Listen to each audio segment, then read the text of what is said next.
chers amis Verseau, bienvenue sur la chaîne Le Tarot de la Transition. Je vous souhaite en pleine forme et surtout en bonne santé. Nous allons effectuer le tirage hebdomadaire pour la semaine qui va du 20 au 26 novembre. Je vous rappelle que mes tirages sont des tirages généraux. Ils peuvent ne pas correspondre en tout point à la situation que vous vivez actuellement. Donc s'il vous plaît, mes amis Verseau, ne prenez seulement ce qui résonne, ce qui fait sens pour vous et laissez le reste à côté. Je vous remercie, mes chers amis Verseau. Vous avez été nombreux à visionner ma vidéo de la semaine passée et à liker aussi, donc merci beaucoup. Allez, on va aller voir cette semaine. J'ai pris les cartes oracles de la lunologie, hein, j'aime bien changer de temps à autre. On va aller voir quelle est cette carte pour vous. Et ben voilà, ouais, on a la pleine lune en Verseau. Montrez au monde votre vraie nature. Ok. Ici, on vous dit qu'il y a sans doute une opportunité ou quelque chose qui vient vers vous. Hein. Qui dit opportunité, dit qu'il y a un changement qui arrive vers vous. Hein. Cette carte vous invite aussi à vous détacher. Alors, par rapport à une situation, par rapport à quelque chose, hein, quelque chose qui peut être là un peu dans votre tête actuellement, quelque chose qui peut peut-être vous préoccuper. Alors, il faudrait arriver à vous détacher davantage de cette situation. C'est aussi une carte qui nous parle de faire preuve de pragmatisme, hein, d'être bien ancré, d'être bien là. Et on nous parle aussi de possibilités de solutions, mais qui pourraient venir de l'extérieur. Quoi qu'il en soit, soyez vous-même, hein, mes chers amis Verseau, soyez vous-même, hein, toujours ouvert aux autres, avec votre grande forme d'indépendance, soyez indépendant, mais voilà, tout simplement, quelque chose vient vers vous. Quoi qu'il advienne, quelque chose vient vers vous. Donc, ça, c'est plutôt pas mal. Quel est l'événement ou l'ambiance de cette semaine? On a ici la 11, la force, travail. Alors c'est une carte qui nous parle d'harmonie, hein, qui nous parle d'harmonie, d'avoir la force, mais c'est cette force tranquille, hein, pas celle où le lion rugit. C'est pour ça que j'aime beaucoup ici mettre un bœuf, pardon. C'est vraiment l'idée de, encore une fois, d'être bien ancré, aussi, hein, si on parle ici de l'animal qui est ici, et surtout d'être en harmonie, hein, de trouver cet équilibre entre le trop faire, le pas assez, entre l'émotionnel, l'impulsif. Hein. C'est cette magnifique force tranquille qui fait que juste dans la manière de se comporter, fait qu'on dégage, hein, ce charisme, hein, que nous apporte ici la force. Votre état d'esprit en ce début de semaine, quel est-il? Le diable et le 10 de coupe. Alors, si vous avez une famille, que ce soit la famille de cœur ou les liens du sang, peu importe, hein, pour moi ici vous êtes bien, hein, vous êtes vraiment bien. Vraiment c'est pas mal, il y a vraiment de la vitalité. S'il y avait des soucis de santé, la santé est retrouvée, on est bien émotionnellement avec ce 10 de coupe, hein, clairement on est bien émotionnellement, que ça soit famille, que ça soit l'émotion, tout ce qu'on a pu construire dans notre vie émotionnellement, on est bien. Bien sûr, le diable, on est dans votre état d'esprit. Bien entendu, le diable, hein, peut nous parler aussi de se libérer de quelque chose. Je pense que certains d'entre vous se sont libérés et c'est pour ça que vous pouvez enfin montrer votre vraie nature. Hein. Mais on sent vraiment cette... je parle aussi de la force ici, de cette force retrouvée, de cette vitalité retrouvée, de cette envie, hein, cette envie d'aller de l'avant retrouvée. Votre défi de la semaine, quel est-il? Le pape et le 9 d'épée. Ok. Pour certains, il reste encore un fond de ces pensées qui nous empêchent des fois de dormir, ces pensées qui nous plombent un petit peu tout ça, qui nous mettent un peu pas bien. Alors, ici, avec le pape, on peut venir vous dire de regarder finalement en vous quelles sont vos croyances ou quelles sont vos valeurs. Alors, bien sûr, il y a des croyances, il y a des valeurs qui ont été inculquées quelquefois par la religion, d'autres fois par nos parents, par nos sociétés aussi, notre société qui nous inculque beaucoup de choses. Mais finalement, c'est intéressant d'aller regarder quelles sont vos valeurs à vous. Certaines, bien sûr, sont héritées, bien sûr, certaines viennent de ces différents instituts dont je viens de parler, mais certaines sont vôtres finalement, vous en faites les vôtres, mais d'autres ne sont plus d'actualité. Donc ça peut être intéressant. Pourquoi? Parce qu'on a ce 9 d'épée qui nous dit que sans doute qu'il y a des croyances limitantes ou des choses qui sont venues sans doute des autres, hein, mais qui finalement sont au fond de vous, qui font que ça vous empêche d'avancer, ça vous empêche même de penser clairement. Et c'est intéressant à quelque part de rendre à César ce qui est à César, de regarder finalement qu'est-ce qui est à vous, qu'est-ce qui n'est pas à vous de ces peurs, qu'est-ce qui est à vous, qu'est-ce qui n'est pas à vous de ces valeurs, de ces dogmes, de ces croyances, et de retrouver cet équilibre. Le pape peut nous parler aussi d'engagement. Donc dans votre défi, qu'est-ce qu'il viendrait dire ici ce pape? Comment vous vous engagez face à vous-même, plus que par rapport aux autres. Et si c'est par rapport aux autres, n'oubliez pas qu'on a ce 9 d'épée, il y a quand même cet empêchement de tourner en rond. Hein, l'esprit, bon après ça se comprend, mes chers amis Verseaux, vous avez quand même vécu des choses difficiles, donc ça se comprend qu'il reste encore cette épée Damoclès ici, qui fait que l'esprit n'a pas encore retrouvé son calme et sa sérénité. Mais quand on a un 9 d'épée, on vous dit, rendez à César ce qui est à César. Finalement, quelles sont les peurs qui vous appartiennent réellement et quelles sont ces peurs qui sont infondées aujourd'hui. Donc on lâche. On en est vous émotionnellement, donc émotionnel, relationnel et ou sentimental. Qu'est-ce qu'on a pour vous ici? On a le 8 d'épée. Bon, voilà, les croyances limitantes. Ok. Alors encore une fois, c'est la carte de l'enfermement ici. L'enfermement. On parle de mensonge, hein, quelque part. Pas de mensonge que les autres nous font, mais ces pensées nous mentent à nous-mêmes et nous empêchent encore une fois de se libérer. Ok. Donc ici, on vous dit que la solution, ça va être la communication. Alors, ça peut être la communication. Hein. La tempérance est magnifique. C'est une communication autant à la verticale qu'à l'horizontale. L'horizontale, c'est le commun des mortels, hein, c'est les personnes qui vous entourent, c'est les autres. On écoute ce que l'autre a à nous dire, on se fait aussi écouter, on se fait entendre, on se fait comprendre et on comprend aussi l'autre. C'est cette belle communication qui nous parle de négociation, hein, de communiquer d'une manière fluide.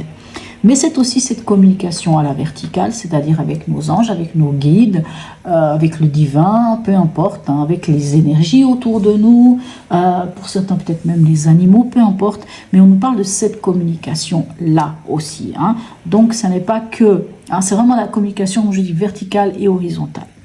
Et c'est vraiment comme si, ici, l'invitation, c'est d'aller trouver l'équilibre, hein, parce que la tempérance, on voit souvent, elle a un pied dans l'eau, un pied sur terre, c'est qu'elle a cette capacité d'harmoniser des choses qui, dans l'état de fait, ne devraient pas être en harmonie, hein, ou semblerait difficile à être en harmonie. Mais la tempérance a cette capacité de trouver l'équilibre. Hein, on parle beaucoup d'équilibre aussi avec la tempérance. C'est vraiment, hein, l'idée des vases communicants, l'idée de... Voilà, on trouve l'équilibre. Et c'est ça qui va vous aider. C'est d'aller trouver cet équilibre, de communiquer, comme je vous ai dit, à la verticale, à l'horizontale, peu importe. Et c'est en communiquant que vous verrez quelles sont ces croyances, qui sont les croyances limitantes. On voit que c'est déjà dans votre défi de faire le tri de ces croyances limitantes et de vous débarrasser, de vous délester, hein, de cette diarrhée mentale, quelque part, ici, avec ce 9 d'épée. Le 9 d'épée, c'est vraiment cette diarrhée mentale. Hein, ça y va tellement dans notre tête que finalement, on ne sait plus trop où on en est.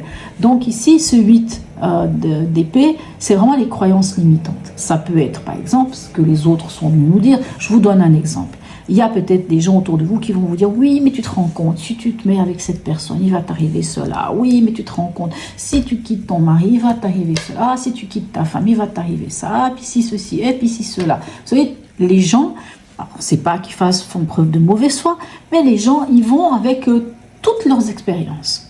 Mais les expériences des autres, ça n'est pas les vôtres. Donc, votre expérience à vous, c'est ça qui compte. Hein. Montrez au monde votre vraie nature. Connectez-vous à vous-même. Trouvez cet équilibre ici que vous propose ici la force, hein, de ni trop faire ni pas assez, l'équilibre entre l'émotionnel et l'impulsif, entre l'ego qui ressort ici avec les épées. Les épées nous parlent du mental, nous parlent de l'ego, de trouver cet équilibre, hein, et de sortir de cette cage qui en réalité c'est une cage que vous... Alors j'allais dire qui a été créée, votre mental l'a créée par rapport aux autres, par rapport à vous, par rapport à plein de choses, mais finalement c'est un enfermement, donc on essaye d'en sortir. Au niveau pragmatique, qu'est-ce qu'on a ici?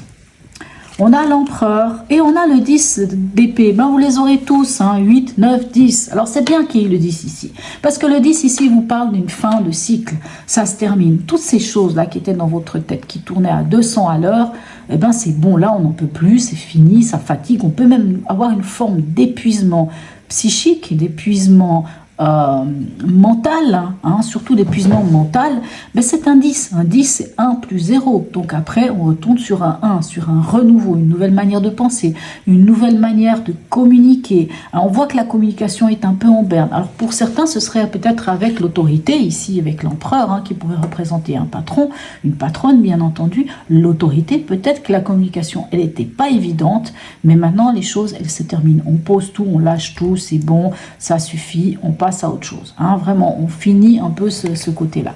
Maintenant, l'empereur c'est la stabilité, hein, c'est aussi la stabilité.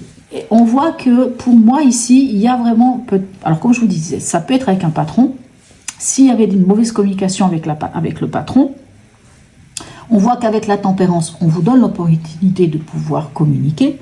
Et ici, avec ce 10 d'épée, de lâcher tout ce qui était plus possible, tout ce qui n'allait pas dans la communication, tout ce qui était trop lourd dans votre esprit, on lâche, hein, on lâche cette diarrhée mentale, c'est bon.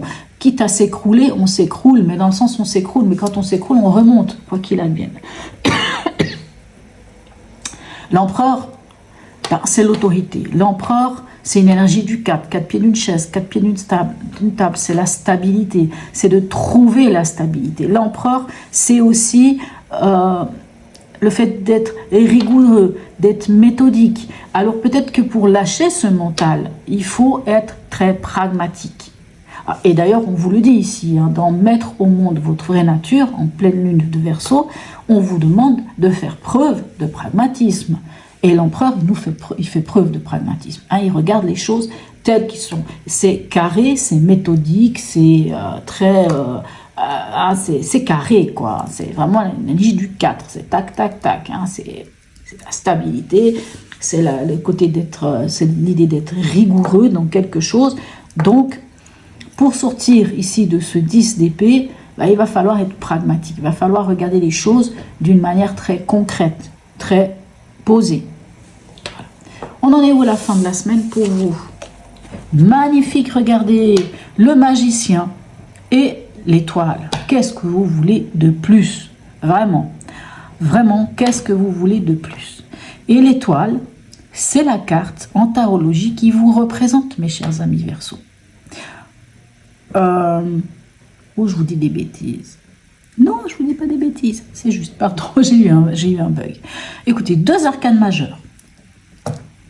Pour moi, ici, on vous dit clairement, allez-y, allez-y. Allez-y, vous avez tout le potentiel, vous avez toutes les capacités. Ayez foi en vous, croyez en votre bonne étoile. Allez-y, lancez-vous, croyez en vos rêves, rêvez, mon Dieu, éveillez, hein. Comment dire, rêvez vos rêves, comment on va dire, je trouve pas le mot, rêvez votre vie, voilà, mettez en avant votre rêve, tout est possible, vraiment 2 arcanes extraordinaires. Quand on a l'étoile dans un tirage, en général, peu importe ce qui se passe, les choses elles sont facilitées, hein. Puis on a ce magicien qui nous parle d'un renouveau, un nouveau potentiel, une nouvelle histoire, peu importe, mais On a l'étoile l'étoile du berger, celle qui nous guide, celle qui nous parle de confiance, d'espoir. Bon, moi, j'ai pas grand-chose à vous dire. Allez, dernier message ici du tarot des anges pour vous. Eh bien oui, on a à nouveau le magicien ici, exprimer ses rêves, c'est ce que je vous dis ici. Vous êtes prêts pour le grand départ, vous êtes suffisamment préparés et il est temps de franchir le pas. Mettez en place les premiers changements, si petits soient-ils. Tenez compte de tous les signes que vous envoient vos anges gardiens afin de vous guider dans la bonne direction. Acceptez tout ce qu'ils mettent à votre disposition pour vous aider à atteindre vos objectifs. J'en reviens à la tempérance, je vous disais, communication avec les anges, les divins, les guides, je ne sais quoi. Voilà, et j'ai envie de dire, l'étoile, c'est aussi la guidance, c'est aussi les guides, c'est aussi les signes. Suivez votre bonne étoile, si je peux dire ça comme ça. On a le pape est une carte de protection, l'étoile est une carte de protection, le pape est une carte de bénédiction, l'étoile est une carte de bénédiction. On vous dit d'exprimer vos rêves. Dans les arcanes majeures, vous avez des cartes très fortes, je tiens quand même à le dire. On a le diable. Alors le diable, oui, quelquefois il est inquiétant, mais le diable nous parle aussi d'argent, de réussite, de richesse, de poser des actes forts, d'avoir les capacités alors bien sûr, dans le sens négatif du diable, ça va être tout ce qui est en déséquilibre, mais on se libère en fait. On donne l'opportunité de nous libérer. On a le pape. On a la tempérance, et on a l'étoile et le magicien, et le battleur. Moi, j'ai envie de vous dire, écoutez, là, ça suffit, on avance. Mes chers amis Verseau, vous y allez. Lâchez votre mental. Le mental, il doit être lâché. L'ego, le mental, tout ce qui... On sent qu'il y a des restes de quelque chose. Allez, on lâche, on lâche, on lâche, on lâche. Ok ? Voilà mes chers amis Verseau. En tout cas, n'hésitez pas à me laisser un message, à liker, à partager, à vous abonner si ce n'est déjà fait. Sur ce, mes amis Verseau, je vous souhaite une très très belle semaine et je vous dis à tout bientôt.